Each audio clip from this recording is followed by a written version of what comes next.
Hello students, क्या हाल चाल है आप सबके। मेरा नाम यशकीर्ति गोयल, दोबारा आया हूँ आपके सामने इकोनॉमिक्स की क्लासेस में।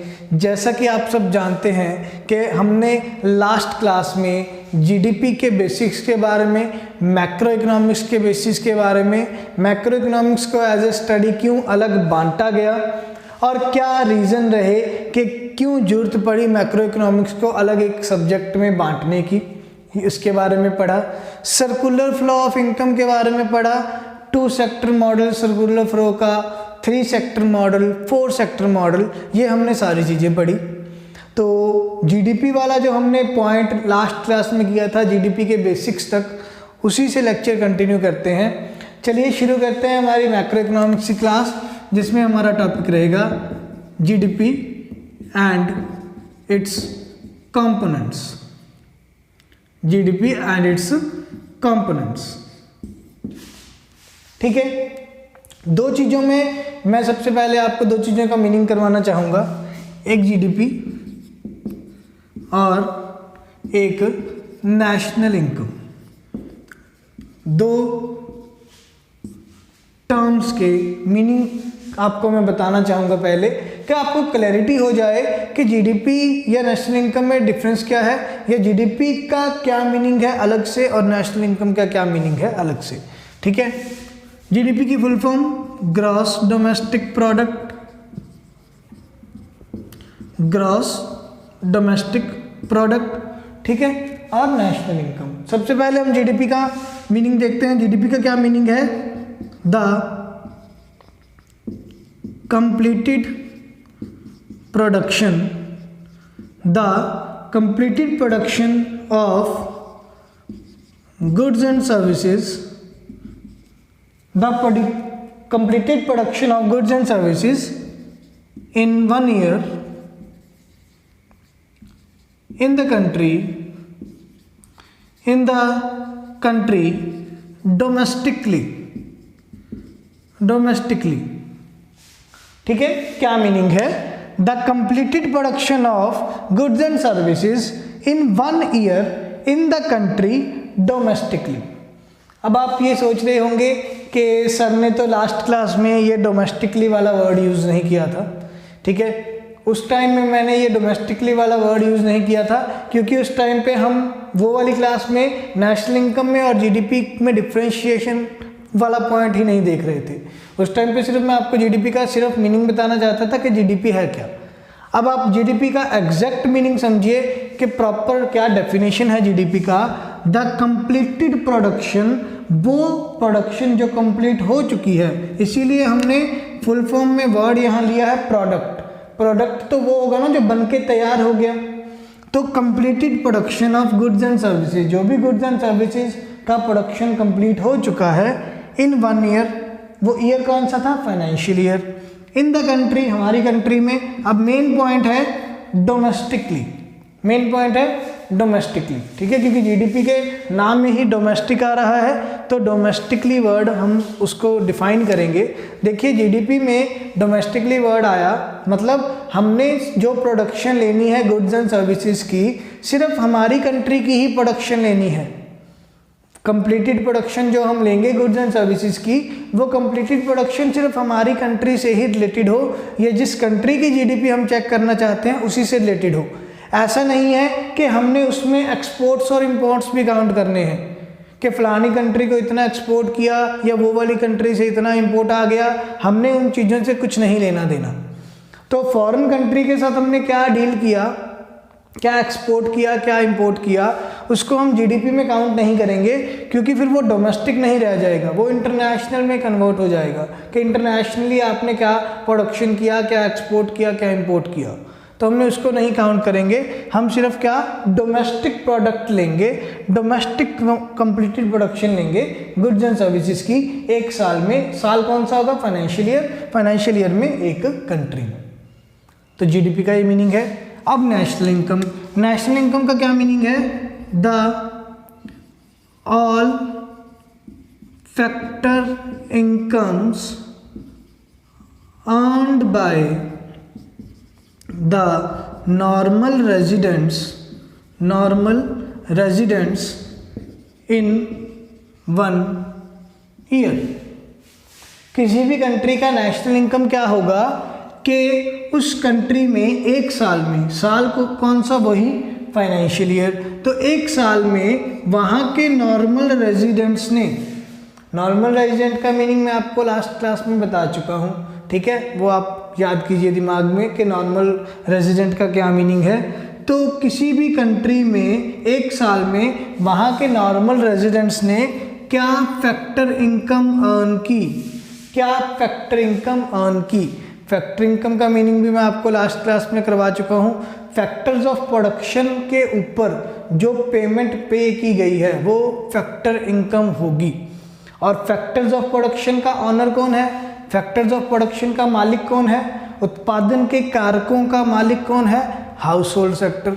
और हाउस होल्ड सेक्टर को अपनी सर्विसेज देने के बदले में, अपना लैंड, अपनी लेबर, अपना कैपिटल, अपना एंटरप्रेन्योर देने के बदले में प्रोड्यूसर सेक्टर से कुछ पेमेंट मिलती है, तो वो पेमेंट हाउस होल्ड सेक्टर के लिए क्या हो जाएगी, फैक्टर इनकम।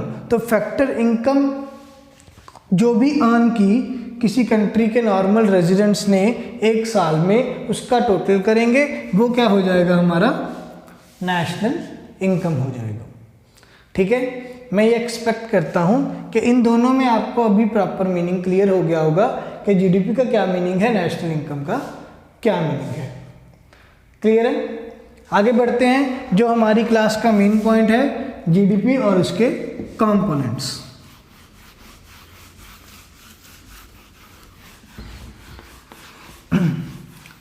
किसी भी कंट्री में सिर्फ जीडीपी को ही नहीं कैलकुलेट किया जाता है, किसी भी कंट्री में सिर्फ जीडीपी को नहीं कैलकुलेट करते हैं, जीडीपी के साथ साथ में हम और भी कई पॉइंट्स होते हैं जो कैलकुलेट करते हैं, जिनको हम क्या बोलते हैं, जीडीपी के कंपोनेंट्स या नेशनल इनकम के कंपोनेंट्स। ठीक है, आप इसको जीडीपी के कंपोनेंट्स भी बोल सकते हो या नेशनल इनकम के कंपोनेंट्स भी बोल सकते हो।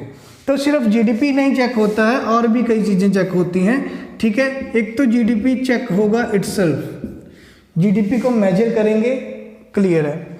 जीडीपी क्या है, ग्रॉस डोमेस्टिक प्रोडक्ट, या हिंदी में हम इसको क्या कहेंगे, कुल घरेलू उत्पाद। ठीक है। सेकंड, एनडीपी, एनडीपी क्या है, नेट डोमेस्टिक प्रोडक्ट। एनडीपी क्या है, नेट डोमेस्टिक प्रोडक्ट।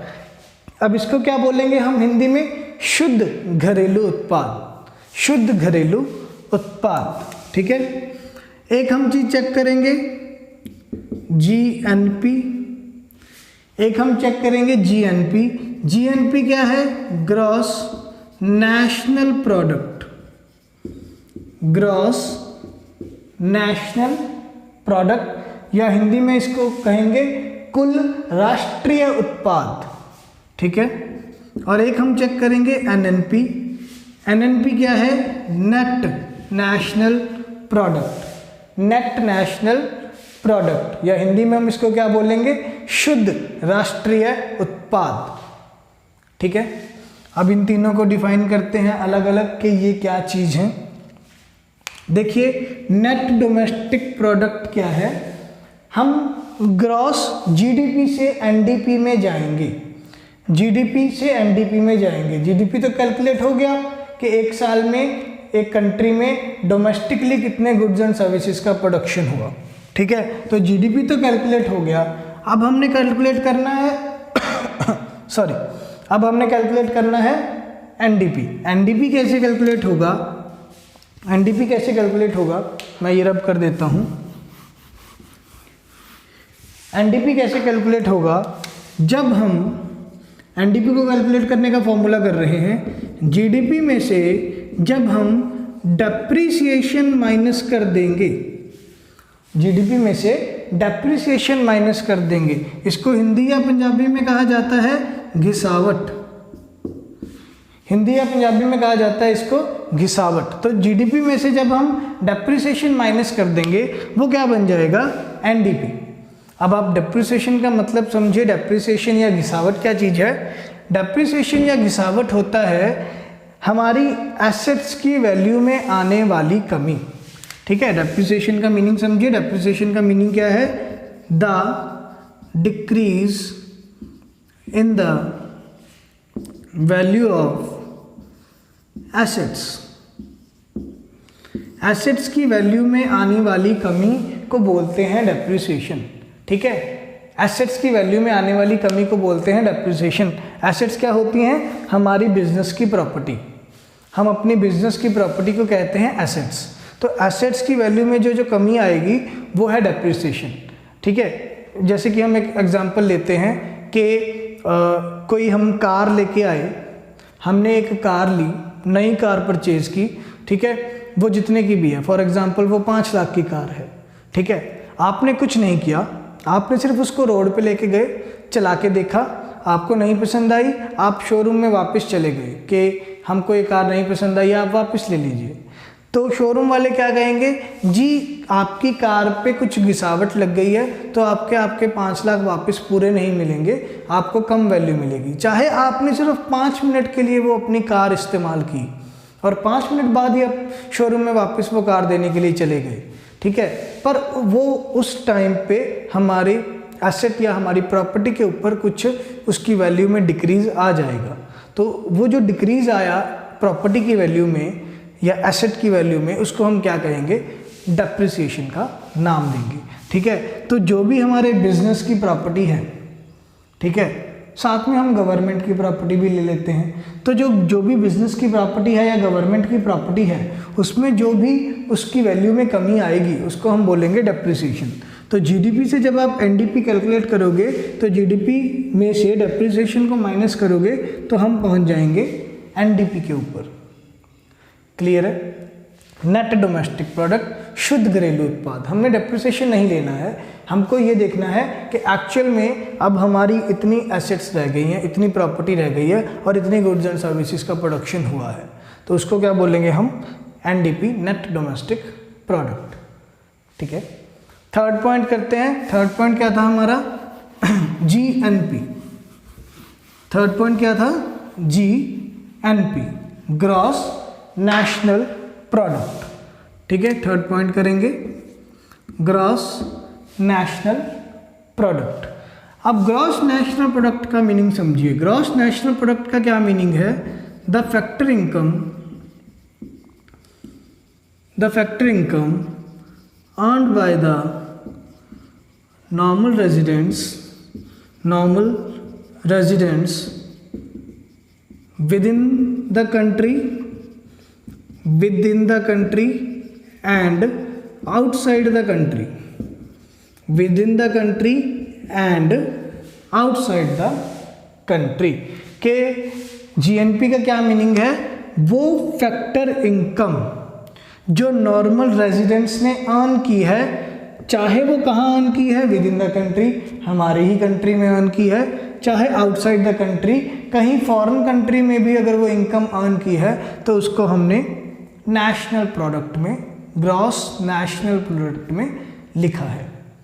ठीक है, इसका मतलब अब यहाँ पे फॉरेन कंट्री की बात हो गई, तो यहाँ पे हम एक्सपोर्ट इंपोर्ट को काउंट करेंगे, और एक्सपोर्ट इंपोर्ट को काउंट करेंगे तो वहाँ से इनकम होगी। इसीलिए फॉरेन से होने वाली, आउटसाइड द कंट्री से भी होने वाली फैक्टर इनकम को हम ग्रॉस नेशनल प्रोडक्ट में लेंगे। तो इसका फॉर्मूला क्या बन जाएगा? अगर जीएनपी का मैं फॉर्मूला बनाऊं तो जीएनपी का फॉर्मूला क्या बनेगा? जीएनपी का फॉर्मूला बनेगा जीडीपी, जो भी आपने जीडीपी कैलकुलेट किया, plus net factor income from abroad, या शॉर्ट फॉर्म में इसको लिखा जाता है NFIA। शॉर्ट फॉर्म में इसको लिखा जाता है NFIA। तो net factor income from abroad, जो भी आपको रिसीव हुआ, जो भी आपको फैक्टर इनकम मिली अब्रॉड से, कौन सी? नेट फैक्टर इनकम का मतलब है कि आपको फॉरेन से कोई इनकम हुई और फॉरेन को आपने कोई इनकम पे की, तो उसका जो नेट इफेक्ट होगा वो हम यहाँ पे ऐड करेंगे। मान लीजिए आपको फॉरेन कंट्री से 100 करोड़ रुपए की कमाई हुई और आपने फॉरेन कंट्री को 80 करोड़ रुपए की पेमेंट की है इस साल में, तो नेट इफेक्ट क्या देखने को मिला कि आपको फॉरेन कंट्री से 20 करोड़ की कमाई हुई है। तो हम यहाँ पे जीडीपी में 20 करोड़ रुपए फॉरेन कंट्री से होने वाली फैक्टर इनकम को ऐड कर देंगे। ठीक है, हम यहाँ पे भी फैक्टर इनकम वर्ड यूज़ कर रहे हैं, ध्यान रखिएगा। सिर्फ वो जो इनकम कौन सी अर्न करनी है, वो इनकम जो सिर्फ फैक्टर से मिली है, मतलब रेंट, इंटरेस्ट, हमारा प्रॉफिट और हमारा जो इंटरेस्ट, प्रॉफिट और वेजेस हैं हमारे। ठीक है, तो जो रेंट है, वेजेस है, इंटरेस्ट है और प्रॉफिट है, यही 4 फैक्टर इनकम को हम ऐड करेंगे जीडीपी में। जो हमें फॉरेन से मिले हैं उनका नेट इफेक्ट देखेंगे तो हमारे पास क्या आ जाएगा, जीएनपी, ग्रॉस नेशनल प्रोडक्ट, या हिंदी में हम इसको क्या बोलेंगे, कुल राष्ट्रीय उत्पाद। और हिंदी में net factor income from abroad को क्या बोलेंगे, हिंदी में net factor income from abroad को हम बोलेंगे विदेशों से प्राप्त शुद्ध कारक आय, विदेशों से प्राप्त शुद्ध कारक आय। ये हमें कारकों के ऊपर जो आय मिली है विदेशों से शुद्ध, नेट इफेक्ट देखना है हमने। ठीक है, तो ये मेरा जीएनपी का फॉर्मूला हो गया। फिर इसके बाद अगर मैं एनएनपी निकालूं, एनएनपी क्या है मेरा, नेट नेशनल प्रोडक्ट है।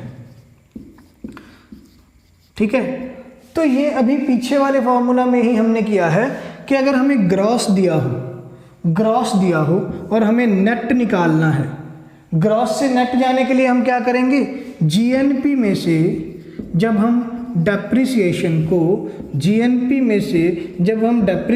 को माइनस करेंगे तो मेरे पास क्या आ जाएगा, एनएनपी आ जाएगा। ठीक है ना, ग्रॉस नेशनल प्रोडक्ट से अगर मैं डेप्रिसिएशन माइनस करूंगा तो मेरे पास क्या आ जाएगा, नेट नेशनल प्रोडक्ट आ जाएगा, शुद्ध राष्ट्रीय उत्पाद आ जाएगा। क्लियर है? ठीक है, ओके। तो ये इसके जीडीपी के कंपोनेंट्स हैं, इसके बाद हम पॉइंट करेंगे कि जीडीपी को कैलकुलेट किस बेसिस पे किया जाता है, on what basis GDP is calculated, किन चीजों के बेसिस पे या किन प्राइजेस के बेसिस पे जीडीपी को कैलकुलेट किया जाएगा। ध्यान से समझिएगा, जीडीपी को कैलकुलेट किस बेसिस पे किया जाएगा, जीडीपी को कैलकुलेट 2 बेसिस पे किया जाएगा।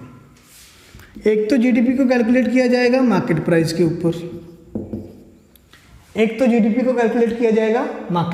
ऊपर, और एक जीडीपी को कैलकुलेट किया जाएगा फैक्टर कॉस्ट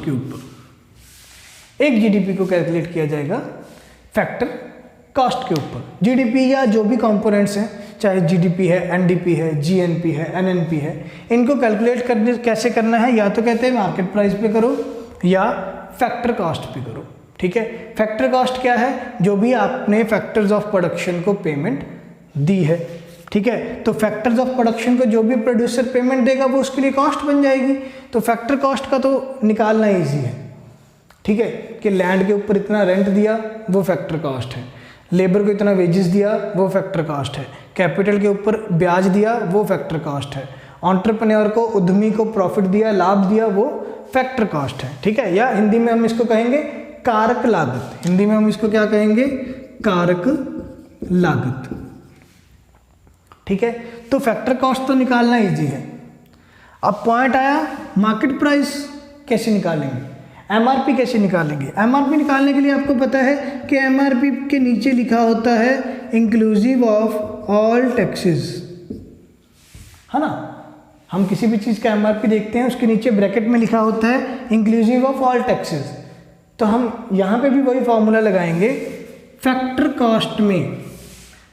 कॉस्ट में जब हम ऐड करेंगे, प्लस करेंगे, क्या प्लस करेंगे, net indirect taxes, short form में हम इसको बोलेंगे NIT। तो फैक्टर कॉस्ट के अंदर जब हम नेट इनडायरेक्ट टैक्सेस ऐड करेंगे वो हमारे लिए क्या बन जाएगा, मार्केट प्राइस बन जाएगा। ठीक है, अभी आपके दिमाग में क्वेश्चन आ रहा होगा कि नेट इनडायरेक्ट टैक्सेस कैसे निकालेंगे, तो ये भी मैं आपको बताता हूँ कि नेट इनडायरेक्ट टैक्सेस कैसे निकालेंगे। नेट इनडायरेक्ट टैक्सेस निकालने का फॉर्मूला है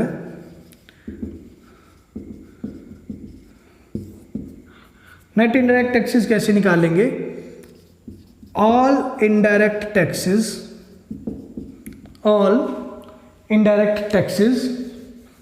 ठीक है। इनडायरेक्ट टैक्स लगाने से क्या होगा, प्राइस बढ़ जाएगा, तो फैक्टर कॉस्ट से हमने मार्केट प्राइस की तरफ जाना है, तो इनडायरेक्ट टैक्सेस तो और सारे इनडायरेक्ट टैक्सेस प्लस कर देंगे, पर हमने क्या देखना है, नेट इनडायरेक्ट टैक्सेस। तो नेट इनडायरेक्ट टैक्सेस कैसे निकलेंगे, all indirect taxes minus all subsidies.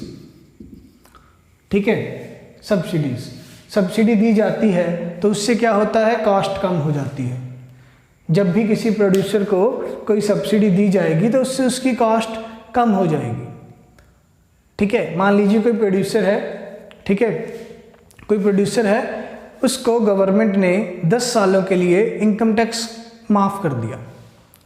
ठीक है, गवर्नमेंट ने फैक्ट्रियों को बढ़ावा देने के लिए, इंडस्ट्री को बढ़ावा देने के लिए एक स्कीम निकाल दी कि कोई भी पर्सन अब नई इंडस्ट्री लगाएगा तो उसको 10 साल के लिए इनकम टैक्स नहीं देना होगा।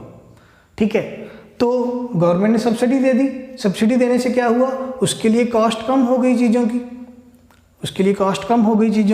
तो चीज़ों की कॉस्ट कम नहीं शो करनी है, मार्केट प्राइस शो करना है। तो मार्केट प्राइस शो करने के लिए क्या करेंगे, सभी ऑल इनडायरेक्ट टैक्सेस ऐड करेंगे, सब्सिडीज माइनस हो जाएंगी। या कैसे करेंगे हम, नेट इनडायरेक्ट टैक्सेस निकालने के लिए सभी इनडायरेक्ट टैक्सेस में से सब्सिडीज माइनस कर देंगे।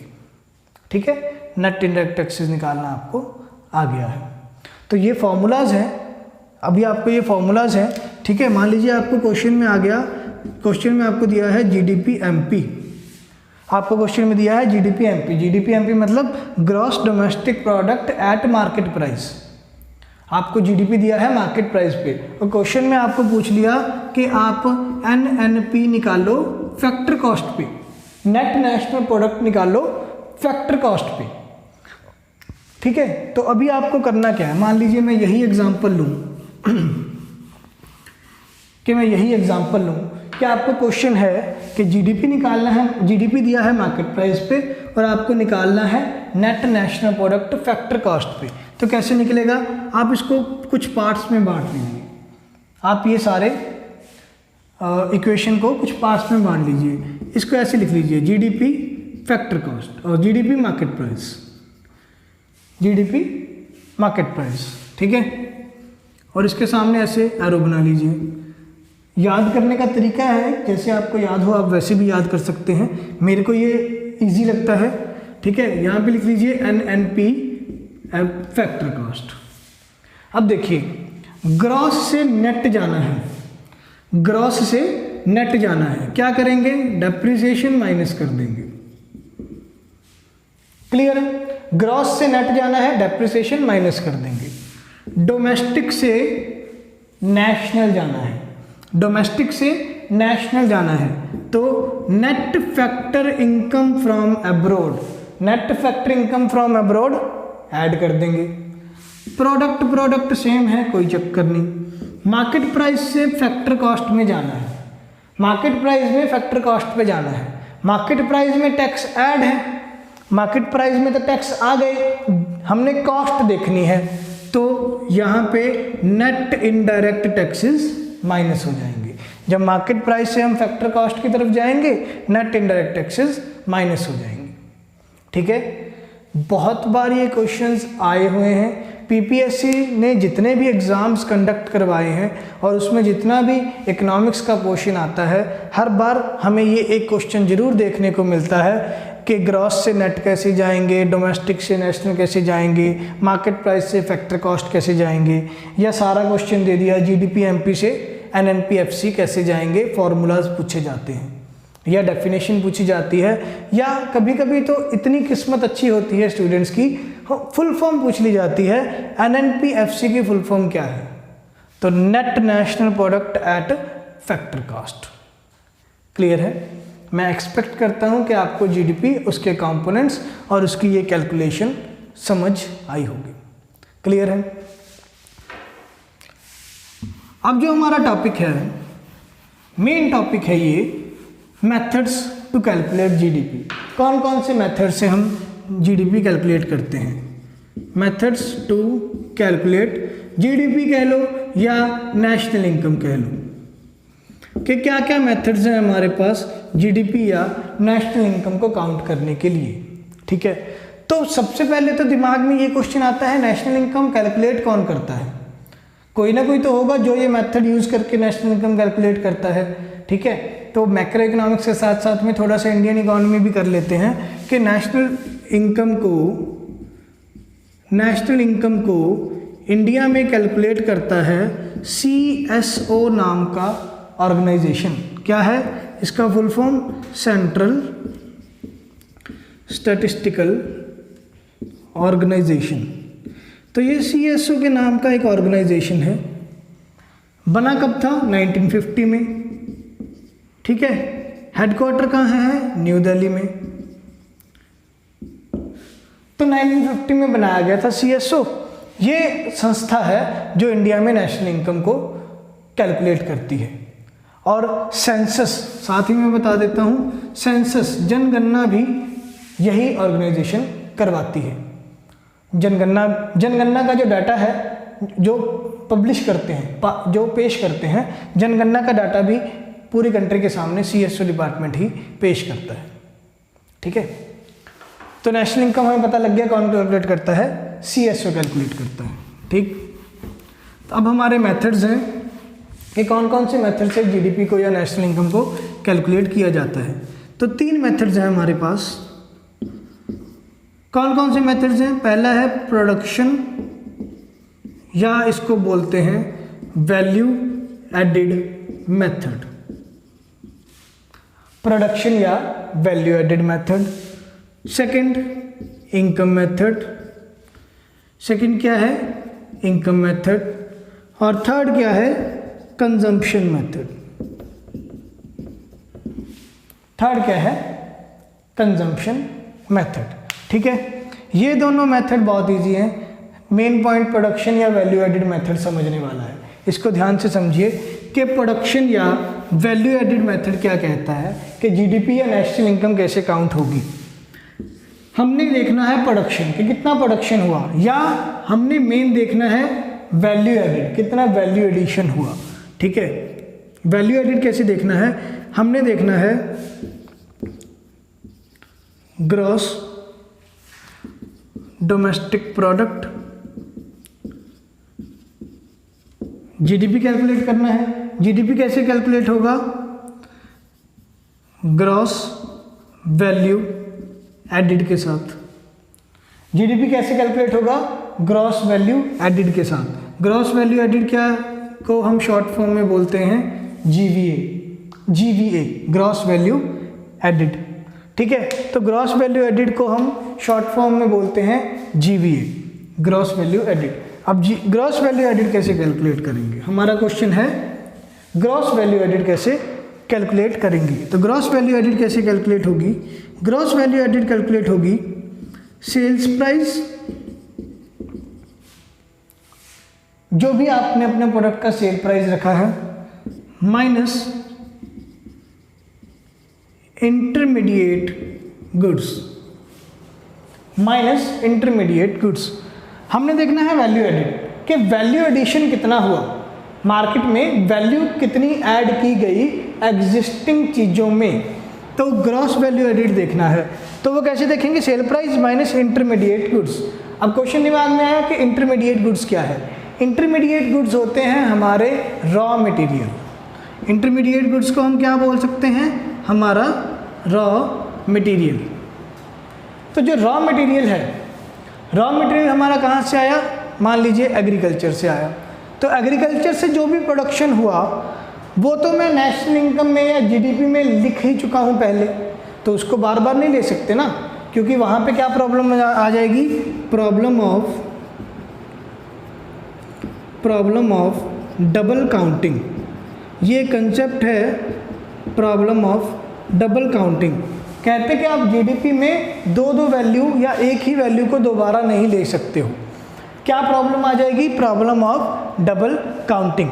ठीक है, जैसे लास्ट क्लास में मैंने आपको बताया था कि अगर सेकंड हैंड गुड्स सेल होंगे तो उसकी वैल्यू को हम जीडीपी में या नेशनल इनकम में काउंट नहीं करेंगे। याद है ना आपको?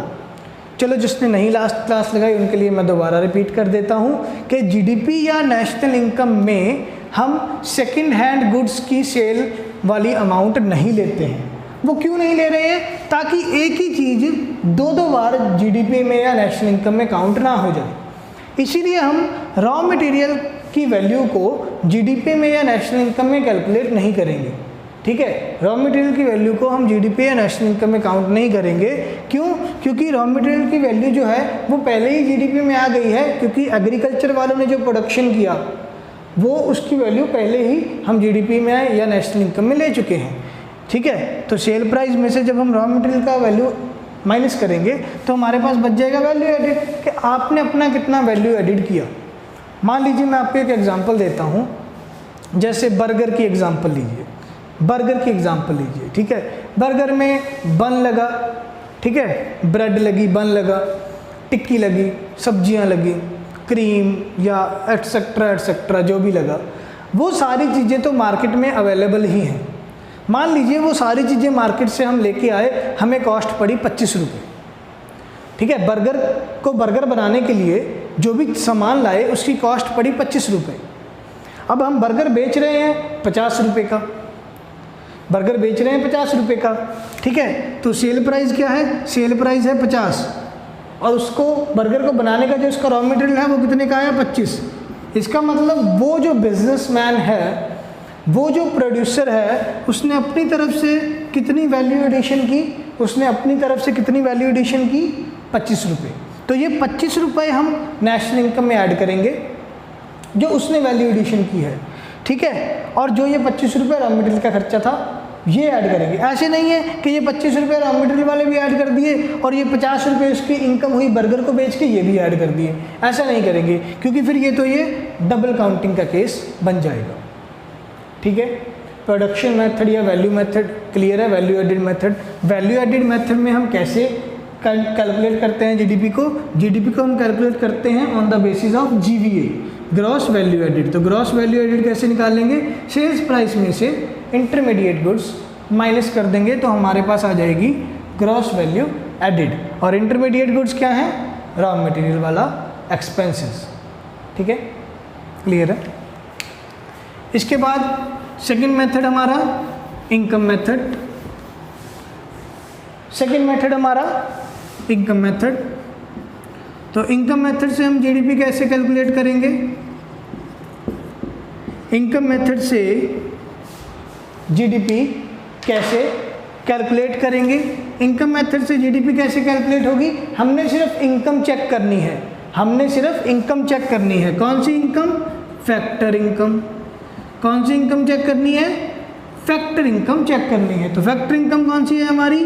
रेंट है, वेजेस या सैलरी है, ठीक है, इंटरेस्ट है और प्रॉफिट है। ठीक है, पूरे इंडिया में, पूरी कंट्री में किसी को भी ये चारों में से कोई भी कमाई हुई, चारों में से एक कमाई हुई, दो कमाई हुई है, चारों की चारों कमाई हो रही है। ठीक है, मान लीजिए कोई पर्सन है, वो जॉब भी करता है तो उसको सैलरी मिल गई, उसकी खुद की कोई शॉप भी है तो उसको प्रॉफिट आ गया। ठीक है, उसने अपना पैसा बैंक में एफडी करवाया हुआ है, उसको इंटरेस्ट भी आ गया। और उसके पास कोई ज़मीन भी है जिसको उसने ठेके पे दे रखा है तो उसको रेंट भी मिल गया। तो हमारा क्वेश्चन ये नहीं है कि किसी पर्सन को किस तरह की इनकम आ रही है। अगर किसी पर्सन को चारों तरह की इनकम आ रही है, वो चारों ही उसकी फैक्टर इनकम है। तो पूरी पॉपुलेशन, पूरी कंट्री की पॉपुलेशन में जितनी भी ये इनकम अर्न हुई, उस चारों इनकम को add add add add add करते रहेंगे, हमें हमारी जीडीपी मिल जाएगी। ये तो इजी है हमारा इनकम मेथड। ठीक है, फिर इसके बाद नेक्स्ट जो पॉइंट है, इसके बाद जो नेक्स्ट पॉइंट है वो है कंजम्पशन मेथड। थर्ड मेथड है हमारा कंजम्पशन मेथड। कंजम्पशन मेथड को ध्यान से समझिए। कंजम्पशन मेथड क्या है? कहते जितने भी हमारे सेक्टर्स ऑफ इकोनॉमी हैं, 4 सेक्टर्स हैं, हाउस होल्ड सेक्टर, 4 सेक्टर्स है ना हमारे, हमने पीछे वाली क्लास में पढ़ा था। Household sector, producer sector, government sector और rest of the world. ROTW क्या है? रेस्ट ऑफ द वर्ल्ड, या आप इसको लिख सकते हो फॉरेन सेक्टर। तो ये जितने भी सेक्टर्स हैं, कहते हैं ये कहीं ना कहीं कभी ना कभी कोई कंजम्पशन करते हैं। किस तरह की कंजम्पशन करते हैं? हाउस होल्ड वाले, प्राइवेट पर्सन, हाउस होल्ड लोग, सोसाइटी में तो कंजम्पशन होगा, तो उनकी कंजम्पशन को लिख लिया C। Producer sector, producer sector अपना पैसा कहाँ लगाता है? इन्वेस्टमेंट करता है। तो प्रोड्यूसर सेक्टर ने जो पैसा जहाँ लगाया उसको I का नाम दे दिया इन्वेस्टमेंट। गवर्नमेंट भी अब कहीं ना कहीं पैसा खर्च भी करती है, इन्वेस्ट भी करती है, तो गवर्नमेंट को लिख लिया G, ठीक है। और rest of the world, foreign के साथ हम एक्सपोर्ट भी करते हैं, इंपोर्ट भी करते हैं, तो हमने यहाँ पे एक्स लिख लिया, एक्सपोर्ट को, निर्यात को, जो हमारी कंट्री से दूसरी कंट्री में गया, ठीक है। मैं ये मीनिंग क्लियर कर देता हूँ। एक्सपोर्ट मतलब निर्यात, मतलब हमारी कंट्री से जो फॉरेन कंट्री में गया। X minus M, foreign country के साथ हम क्या करते हैं? एक्सपोर्ट भी करते हैं, इंपोर्ट भी करते हैं। तो हमने देखना क्या है? Net effect. हमने देखना क्या है? Net effect. एक्सपोर्ट मतलब निर्यात और इंपोर्ट मतलब आयात। आयात मतलब आना, तो फॉरेन की कंट्री से जो हमारे पास आएगा। आयात मतलब आना, फॉरेन कंट्री से जो हमारे पास आएगा। और एक्सपोर्ट मतलब निर्यात, जो हमारी कंट्री से बाहर गया। हमने देखना क्या है? Net effect. मान लीजिए फॉरेन से जो, इंडिया से जो चीज़ें बाहर गई वो गई 10 रुपये की, ठीक है, और फॉरेन से हमारी कंट्री में 12 रुपये की चीज़ें आई हैं। तो इसका नेट इफेक्ट क्या है कि हमने फॉरेन कंट्री वालों के 2 रुपये देने हैं। 12 का माल मंगवाया, 10 का भेजा, 2 रुपये देने हैं। तो नेट इफेक्ट क्या है? हम यहाँ पे 2 रुपये फॉरेन कंट्री वालों के देने होंगे, वहाँ से 2 रुपये की चीज़ें एक्स्ट्रा मंगवाई हैं। तो इन चारों चीज़ों को ऐड करेंगे, इन चारों चीज़ों को ऐड करेंगे, C plus I plus G plus X minus M। C क्या है? हाउस होल्ड कंजम्पशन, के मार्केट में जितना भी पैसा कंजम्पशन के ऊपर, उपभोग के ऊपर लगा। फिर इन्वेस्टमेंट, मार्केट में जितना भी पैसा इन्वेस्टमेंट के ऊपर, मार्केट में जितना भी पैसा इन्वेस्टमेंट के ऊपर लगा। फिर G गवर्नमेंट, गवर्नमेंट चाहे पैसा कंजम्पशन पे लगाए, उपभोग पे लगाए, चाहे गवर्नमेंट पैसा इन्वेस्टमेंट में लगाए, तो गवर्नमेंट। और X minus M net exports, कि नेट एक्सपोर्ट्स हमने फॉरेन कंट्री से पैसा लेना है या फॉरेन कंट्री को पैसा देना है। ये फॉर्मूला है हमारा कंजम्पशन मेथड का, ठीक है। आपको ये तीनों मेथड अच्छे से समझ आए तो बहुत अच्छी बात है। अगर ये आपको तीनों मेथड अच्छे से नहीं समझ आए हैं, आप सिर्फ इनका फॉर्मूला याद करके भी छोड़ सकते हैं, क्योंकि एग्ज़ाम्स में हमें सिर्फ फार्मूला पूछा जाएगा। कंजम्पशन मेथड का क्या फार्मूला है, इनकम मेथड का क्या फार्मूला है, या वैल्यू एडिड मेथड का या प्रोडक्ट मेथड का क्या फार्मूला है। क्लियर है? अब क्वेश्चन दिमाग में आया कि इंडिया में किस फार्मूला के साथ जीडीपी को कैलकुलेट किया जाता है। इंडिया में प्रोडक्ट मेथड के साथ या वैल्यू एडिड मेथड के साथ हम चेक करते हैं कि कितना जीडीपी है। ठीक है, ध्यान से सुनिए। इंडिया में जीडीपी को कैलकुलेट करने के लिए प्रोडक्ट मेथड या वैल्यू एडिड मेथड यूज़ किया जाता है। ठीक है, अब आपके दिमाग में आ रहा होगा कि अगर बाकी दो फार्मूला यूज़ ही नहीं करने तो वो बनाए क्यों हैं। ये जो फार्मूला है ये ऑल ओवर इंटरनेशनल लेवल पे लागू होते हैं, इसलिए ये तीनों फार्मूला हमने पढ़ लिए। अब इंडिया पे ये इनकम मेथड और कंजम्पशन मेथड क्यों नहीं लागू होता, क्वेश्चन ये है। इंडिया में इनकम मेथड लागू नहीं होता, इजी सा आंसर है, क्यों नहीं लागू होता। कोई भी अपनी सच्ची इनकम बता के राजी नहीं कि उसको उनको कहाँ से क्या क्या इनकम हो रही है। अगर मैं आपसे पूछूं या आप किसी से पूछो कि भाई साहब आपकी क्या इनकम है, तो हम सीधा कहेंगे भैया आपने क्या लेना देना, ठीक है। तो वो क्योंकि हम अपनी इनकम या अपने बारे में डिस्क्लोज नहीं करना चाहते हैं किसी को, तो वो हमें नहीं पता चलेगा। तो इंडिया में इनकम के बारे में जानना दूसरे पर्सन से वो बहुत डिफ़िकल्ट है, तो इनकम मेथड हम इंडिया में नहीं लगा सकते। और फिर कंजम्पशन मेथड भी बहुत ज़्यादा डिफ़िकल्ट है, किसने क्या कंज्यूम किया, किसने क्या इन्वेस्ट किया, इसको कैलकुलेट करना बहुत ज़्यादा डिफ़िकल्ट है, तो कंजम्पशन मेथड भी हमने नहीं लगाया। रह गया हमारे पास प्रोडक्ट मेथड ईजी है, लोग टैक्सेस देंगे गवर्नमेंट को, जितना भी प्रोडक्शन हुआ प्रोडक्शन के ऊपर टैक्स देंगे, वो जो गवर्नमेंट को जितना टैक्स मिलेगा गवर्नमेंट उससे कैलकुलेट कर लेगी कि इतना टैक्स आया है, इसका मतलब इतनी कैलकुलेशन, इतनी प्रोडक्शन हुई है। तो प्रोडक्ट मेथड से या वैल्यू एडिड मेथड से गवर्नमेंट चेक करती है कितना जीडीपी है इंडिया में। क्लियर है। लास्ट पॉइंट रह गया है, अब सिर्फ एक लास्ट पॉइंट रह गया है कि अगर जो जीडीपी के कंपोनेंट्स हैं उसमें से नेशनल इनकम कौन सा है। जो भी हमने फार्मूला किए जीडीपी, एनडीपी, जीएनपी, एनएनपी या GDP market price, GDP factor cost या NDP market price, NDP factor cost, जो भी ये हमने फार्मूलाज किए, इसमें से नेशनल इनकम क्या है, नेशनल इनकम का कौन सा फार्मूला है। तो नेशनल इनकम को एनएनपी फैक्टर कॉस्ट के नाम से भी जाना जाता है। नेशनल इनकम को एनएनपी फैक्टर कॉस्ट के नाम से भी जाना जाता है। अगर आपको क्वेश्चन में आ जाए what is the alternative name for national income, तो आप क्या कहोगे, net national product at factor cost. तो फैक्टर कॉस्ट के ऊपर जो नेट नेशनल प्रोडक्ट कैलकुलेट किया वो हमारा नेशनल इनकम होगा। ठीक है, इसी के साथ आपका एक ये भी डाउट क्लियर हो जाता है कि इंडिया में जीडीपी मार्केट प्राइस पे कैलकुलेट करते हैं या फैक्टर कॉस्ट पे। तो इंडिया में जीडीपी या नेशनल इनकम कहाँ पे चेक करते हैं, वो किस बेसिस पे चेक कर रहे हैं, फैक्टर कॉस्ट के बेसिस के ऊपर चेक कर रहे हैं। ठीक है, इंडिया में फैक्टर कॉस्ट के बेसिस के ऊपर जीडीपी या नेशनल इनकम को चेक कर रहे हैं। क्लियर है? ठीक है, मैं एक्सपेक्ट करता हूँ कि ये जीडीपी वाला सारा टॉपिक आपको बहुत अच्छे से क्लियर हो गया होगा। ठीक है, अकेली चीज़ को, अकेले पॉइंट को बहुत अच्छे से समझाया गया है।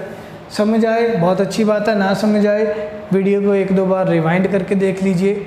नहीं समझ आए फिर भी आप हमारे व्हाट्सएप ग्रुप में जब मर्जी मैसेज करके देख सकते हैं। ठीक है, या कोई भी क्वेरी हो आप मुझे ग्रुप में से नंबर निकाल के पर्सनली कॉल भी करके कांटेक्ट कर सकते हैं। ठीक है, अभी मैं अलविदा लेता हूँ, आज का लेक्चर यहीं ओवर करते हैं। नेक्स्ट क्लास में नेक्स्ट टॉपिक के साथ मिलेंगे और अच्छी एग्जाम्पल के साथ पढ़ाने की कोशिश करूँगा। तब तक के लिए हैप्पी रहिए, हेल्दी रहिए, गुड बाय, टेक केयर।